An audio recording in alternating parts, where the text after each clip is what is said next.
Alright ninjas, it is Sensei Zane here again for another tutorial. And in today's tutorial we are going to be learning about effect properties. So in the previous slides we should have learned about all the different effects and how to add them to our parts. So today, in this tutorial, we are going to be looking at how to change the properties of those effects. So as you can see here, I built a simple campfire model.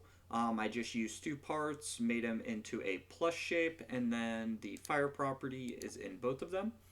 So let's go ahead and open up. So I'm going to click on, it doesn't really matter which one I click on, but I have the fire property selected here, and as we can see, these are all of the properties that I can change with the fire. So if I wanted to, I could change the color of the fire. Actually, let me go ahead and get rid of this one. There we go. Alright, so we can see here that the fire is now blue. So I can go ahead and change that too. If I wanted some green fire, I could make some green fire. So I like the green fire. I think that looks really cool. Kind of gives it like a spooky theme.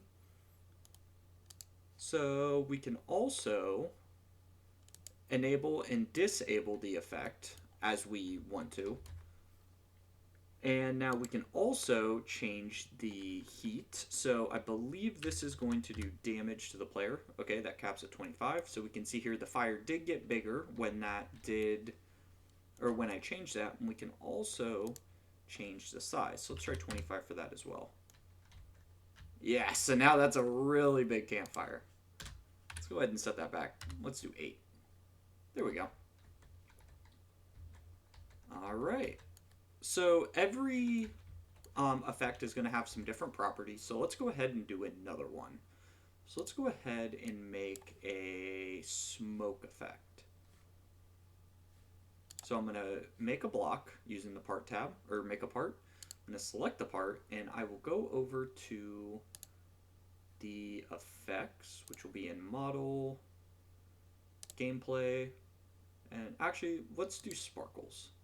Alright, so we can see here that in our part we have our sparkles effect, and we can see that it looks like the only effect that I can change is the sparkle color. So let's go ahead and make that sparkle color, let's do something different. Let's do like a, I like that color. I think that looks really cool.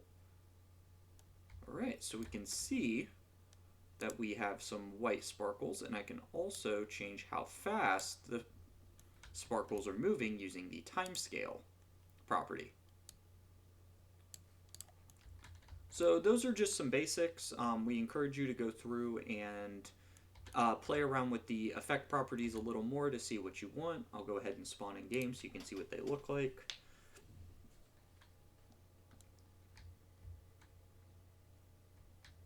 Yep. Oh, I forgot to anchor that campfire, which is why it's showing up a little weird, but yep. So that's just a basic tutorial on properties.